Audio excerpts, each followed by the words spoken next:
1% of dudes rapping, they ain't nice as me. 98% ain't live the same type of life as me. The judge gave me life and then they sent me where the life is be. That level 4 with depth and vice, the type of stuff they like to see. Two choices, fight or flee. I refuse to die a chump. I never been a mark, but damn, it's scary when that riot jump. I seen dudes cry, get pumped, and some sexually brutalized. Knew a dude who lost his life and he was only doing 5 year-long racial fights when homie all you do is ride. Lonely days and nights up in a hole causing suicide. From the moment you arrive, you see the Mexican mafia, AB skinheads with big giant swastikas, pro-black philosophers, the BGF, the Kumi, and Muslims who will murk you from the nation to the Sunni. That MS was loony, quick to ride up on they rival. Even Christians went to church, hide knives up in a Bible. Political and tribal, the Crips and Damus, the Long Beach, the Hubs and the Dubs and the Grooves, the IE, the Bakersfield, the Dago Pyrus, the Hustlers quick to roll, the gangsters gon' move. Say what's cracking, YouTube? It's your boy 16 to life, and I'm back like I'm on a parole violation. Yard down! Now, for those of y'all that's new to my page, in 1994, I got arrested. I was eventually sentenced to 16 years plus life, and I served 24 years straight in the California prison system. Yeah, that's me gassing right there on that intro song, and if you want to get that, it is available for purchase only straight from me on a digital download. Cashapp, PayPal, or Zelle me $20, and I'm going to get it to you ASAP. If you're interested, hit me up on my email, 16thelifemusic@gmail.com. I'm telling you, man, them things are slinging like hotcakes, and I guarantee you will not be disappointed. Also, if you're new to the channel, go to my YouTube playlist. It's called Binge Watch the Best. I got a gang of my videos in there, man. You can just run through them. I got a lot of DP stories, fights, riots. Man, check it out. I'm telling you, you're going to definitely be intrigued. Now let's hop right up into this video, man. So the story I'm gonna be telling y'all today, it happened at a prison known as CMC on the East Yard, man. That's California Men's Colony, you know what I'm saying? CMC! So anyway, man, this story takes place, I want to say around 2008, 2009, somewhere around there, man. And when I do these stories, I definitely don't be trying to disrespect anybody, you know what I'm saying? So that's one of the main reasons in most situations I won't use the main name of the people in the story. So I'm gonna be doing that in this story as well, but I'm gonna also mention some real names, because sometimes some of these stories be so wild, you know, I have to say a couple of names for the people who was there, who also seen it, so they can say, hey man, Chill ain't lying, Chill ain't making this stuff up. They was there to also verify this stuff that jumped off, right? So I'm gonna be talking about an incident, man, and I found out a lot of this information later on, because you know sometimes prison is a spontaneous place, you know, and sometimes you might just be walking or strolling, you will look and see something happening and it's jumping off just right then and there, you know. So sometimes, you know, you can find out or get a backstory on the situation, sometimes not, you know.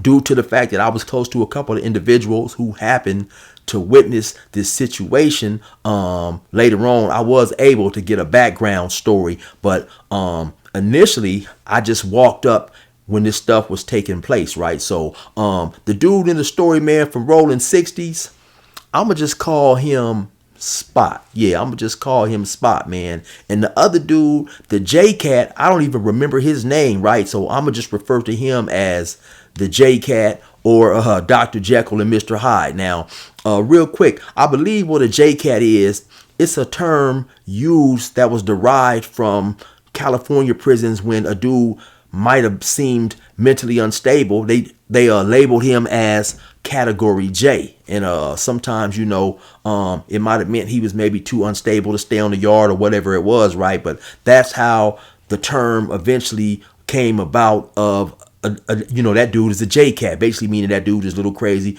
a little off his rocker, or so on and so forth, right? Now, so now the dude Spot, man, I believe he was, you know, probably at that time somewhere in his mid to late 40s. You know, he probably was maybe, I want to say maybe about 5'10", maybe about 185, 190, I don't know, somewhere around there. Now the JCat probably was in his late 40s to early 50s, right? And the JCat was probably about 6'2", 6'3", maybe about 260, 75 pounds, maybe 280. You know what I'm saying? It was, you could definitely tell at one point in time, this dude used to work out. He had a lot of size on him, and he still was a pretty big dude. He had just got, he had got a big beer belly. He had got, but so that really just added on, the extra weight really just added on to his size. You know what I'm saying? And so, yeah, man. Now, the story has been told that the JCat did not gangbang, right?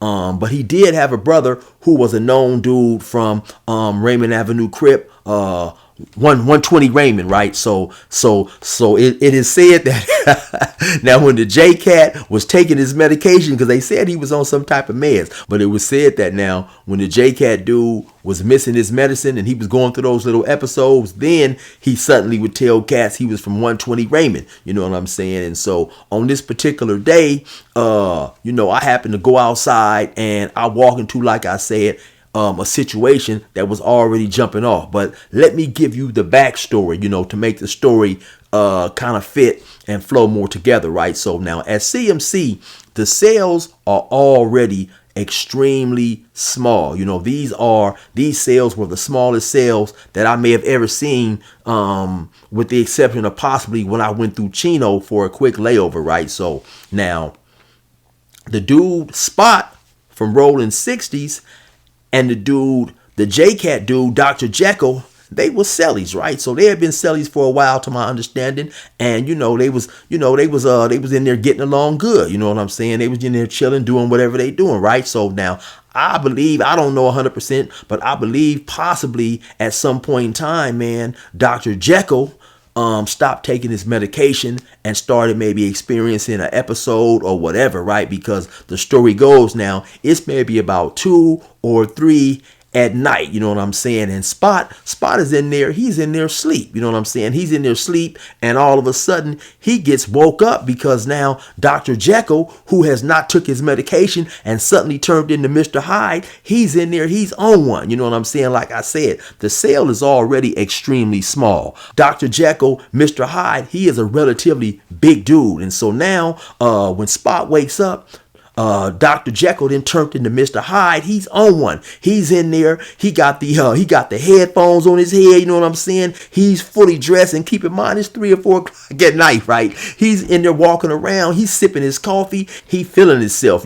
Obviously he bumping Tupac because he talking about all eyes on me, all eyes on me. He walking around the cell. You know what I'm saying? He doing his thing. He crip walking. He sliding through that thing up in there. Like I say, it's 3 or 4 in the morning. So Spot is like wondering, like, hey man, what the hell you doing up in here, man? It's 3 o'clock in the morning. So Spot get up, they have some words, they talking. So of course, obviously and understandably, Spot is like mad as hell up in there, like, hey man, what's going on, man? It's 3 o'clock, 4 o'clock in the morning. What's up with you, homie? You up in here making all this noise? I'm trying to sleep. So Spot get up, he say a few things to him, they have some words go back and forth, and it gets a little loud. Now, the unique thing about CMC is the way that particular prison is. It looks like a old college dormitory or something like that. The buildings are very different, right? So each building, it's only 2 buildings on the yard. Each building has 3 floors, right? So when you go into the building, you go up these little steps, and there sits a podium. And then you have, if you look down to the left, they call it the low side. You have cells going from 1 all the way down to like maybe 25, right? Maybe about 10 feet across.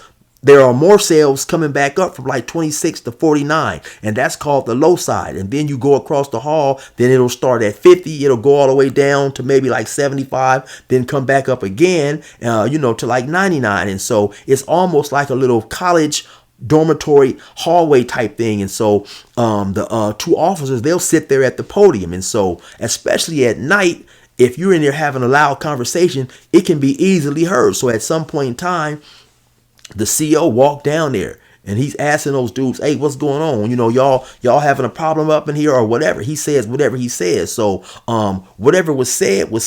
But I guess when the CO had a few words with Dr. Jekyll or Mr. Hyde or whoever he was that night, he sensed that something wasn't right with / Dr. Jekyll, Mr. Hyde. So in order to open all the cells at night, once they're secured, the CO has to walk up the hallway. Then they have what they call a grill gate. And the grill gate basically looks like one of them jail cells you might see, or the bars, excuse me, on a jail cell that you might see in one of those old Western movies. So he has to then go into a little box. Once he comes outside of the grill gate can close and open and stuff. And then right outside that grill gate on the wall is like a box where they open the box with a key and they go in there and they pull down this switch. Then it'll release a lock that locks all the cells. Then he has to go back down there, unlock the cell, and let Dr. Jekyll / Mr. Hyde out. He handcuffed him or whatever he did with him and took him to another prison yard to be evaluated. So at some point in time, they take this guy, Dr. Jekyll, I believe that night he might have been Mr. Hyde. They take Mr. Hyde over there for evaluation.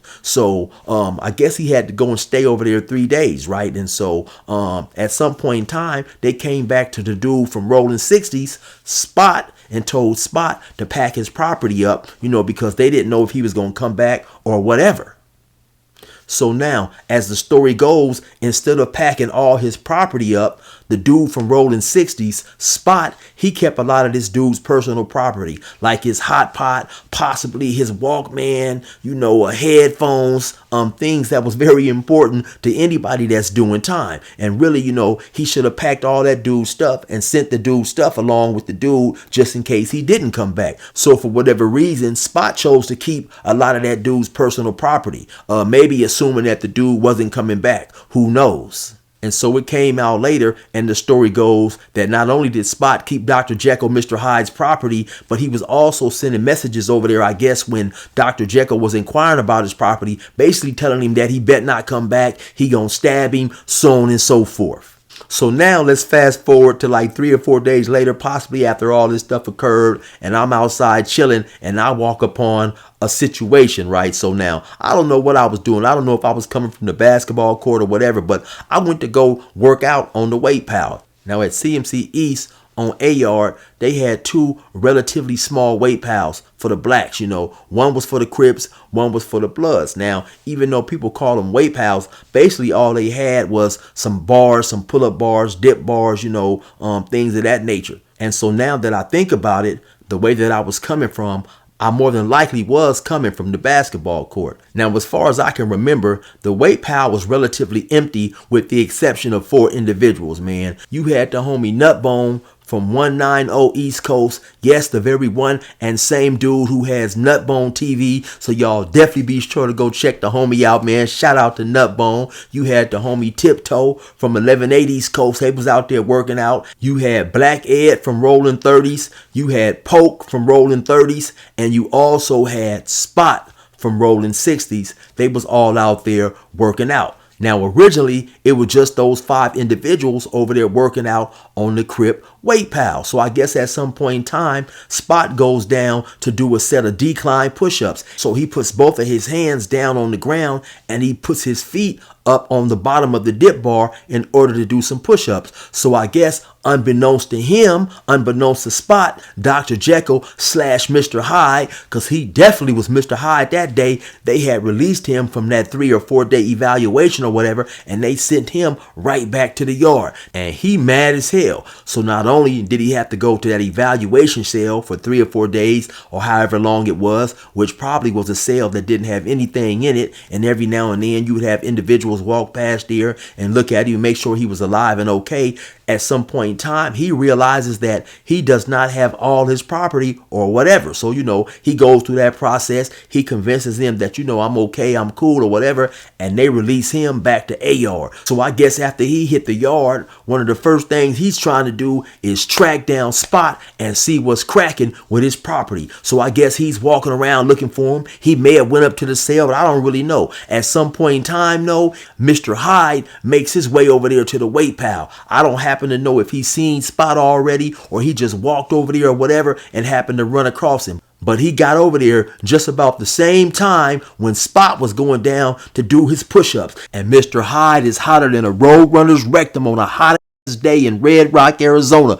He jumped on his back. He straddled him, talking about, yeah, nigga, where my property? I couldn't sleep for 3 days. You said you was gonna kill me. I couldn't sleep for 3 days. And like I said, he done jumped on the man's back and damn near got him in a camel clutch. He's shaking the man left and right. He's screaming, he hollering, all type of. And like I said, this is a big old giant dude. He done jumped on the man's back. He's shaking him left and right. He pulling him back in a camel clutch like he's trying to break the man's back. At this point in time, this is the situation that I walk up on. So when I first see these dudes doing this stuff, the first thing come to mind, like, man, is these dudes horse playing? But then I think real quick, no, they can't be horse playing. He on the man's back. I'm wondering what the hell is going on, right? So as I'm trying to, you know what I'm saying? As I'm trying to compute all this information and figure out what's going on around that time, I believe it was Black Ed from Rolling 30s who walked over there and said, hey man, get up off the homie. And he grabbed Mr. Hyde by either the neck or the shoulders or whatever and pulled him up off a spot. Like, hey man, what you doing? Get up off the homie. Get up off the homie. And so he pulled him away like maybe 3 or 4 feet or whatever. And then all of a sudden, you know, Spot, get up. So people is looking at Spot and I'm wondering like, what the hell is going on? So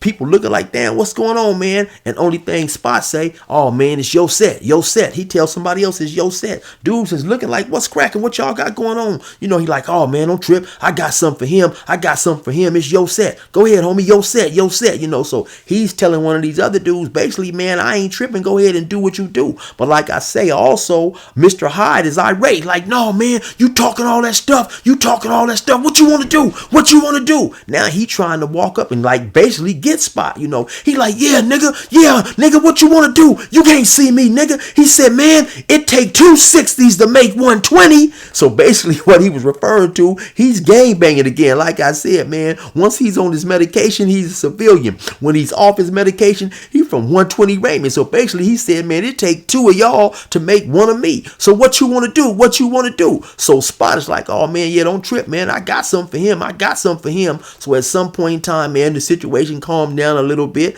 And so, you know, the dudes that's there on the weight pile, they kind of looking at Spot like, damn, man, what's going on, man? You just fist to accept that or whatever. He like, oh yeah, man, don't worry about it. Don't worry about it. So at some point in time, man, Mr. Hyde, he walked off or calmed down a little bit or whatever. And so, you know, Spot, he walks off, he goes away, right? So maybe about, I don't know, 15, 20 minutes later, I don't know, whatever it was, right? Now all of a sudden, you know, I look up and I see the JCat, he's in the middle of the field. Now I guess, you know, Spot, because now Spot, he had a little rank among the neighborhoods right there, right? So I guess he done went, told the dudes what happened. He done went and rallied the troops. And so now he done went and got like, I don't know, maybe 5, 6, 7 young cats, you know what I'm saying? Cats from neighborhood or whatever. I guess he must have told them what's done happened. And now they fit to go press up on the JCat basically and boom, pop, boom, pop, boom, pop, put the lefts and the rights on the JCat. You know what I'm saying? But now keep in mind, like I said, man, this JCat wasn't no small dude, man. This dude was maybe, I don't know, 6'2", 6'3", you know what I'm saying? Maybe 275, 280, maybe bigger than that, you know what I'm saying?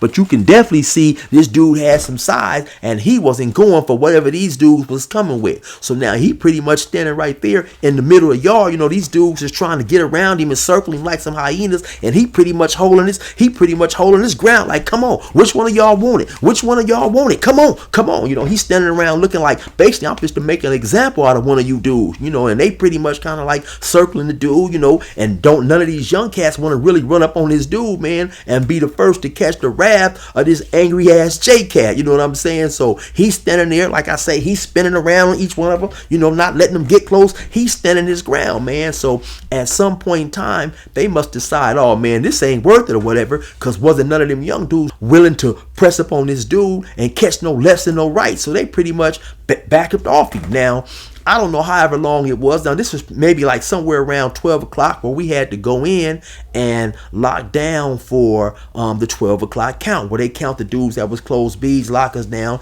then we come back out for lunch or whatever. So we go up in there, they lock us down for maybe about an hour, however long it was, whatever, right? And so eventually they released the yard again, so now we can come back out or whatever for the yard. So now once again, now you got the JCat, you know what I'm saying? He posted up, he ready for war again. He over there in the middle of the yard, you know, he kind of like squatting down. It's like he ready though, you know what I'm saying? He got his little gloves on, you know, he got his, you know, he got his state boots, his pants on and all that. He ready for action. So he just over there posted, he chilling. Now at this point in time, you know, cats know what's going on. Dudes is paying attention, trying to figure out and see how this situation is going to end. You know what I'm saying? So like I said, man, you got the JCat over there. You know what I'm saying? Mr. Hyde, he ready. You know what I'm saying? He ain't going for none. He know now, of course, he know dudes probably is out to get him, and he done made it up in his mind. He is not fit to go down without a fight. So he over there posted, man. He posted now. At some point in time, you happen to see a dude walking toward him, man. A dude walking toward him with a bag in his hand, like a pillowcase and stuff. Now the dude walking toward him is the one and only Cowboy from Rolling 60s. Yes, Cowboy from Rolling 60s happened to be on the yard when this incident happened, man. So when Cowboy started walking toward the dude got on the defensive. You know, I'm far away, but you can basically see what's going on. The dude is like, hey, man, what's up? You know what I'm saying? His words being exchanged, the hands being moved, and Cowboy's basically like telling him, no, man, no, you know, basically, we ain't tripping or whatever he said. And he handed him a pillowcase. So now when he handed the JCat the pillowcase, the JCat stepped back a little bit. He looked into the pillowcase. He started pulling out stuff. So I guess it was his belongings that Spot had kept. So he looked into the bag. He's looking like, okay, he pulling out stuff. I guess checking to make sure all the items that he was missing was still in there. So once he looked around, you know, he looked back up. Basically like, okay, whatever, you know, they said whatever they said, man. Cowboy went his way and the JCat went his way, man. And pretty much, man, that was that. And like I said, man, I'm just telling y'all the story, man. You know what I'm saying? No names. And so like I said, man, I'm just telling y'all the story, man. And this JCat dude, Dr. Jekyll, Mr. Hyde, was serious. And I'll never forget, he told old boy, man, he said, it take 260s to make 120. What you want to do? And I'm going to just keep it 100 with y'all, man. I had never heard nobody say no stuff like that, right? And so long story short, man, they left old boy alone. And that was that. Anyway, man, you already know what time it is. It's your boy 16 to life. Resume normal program.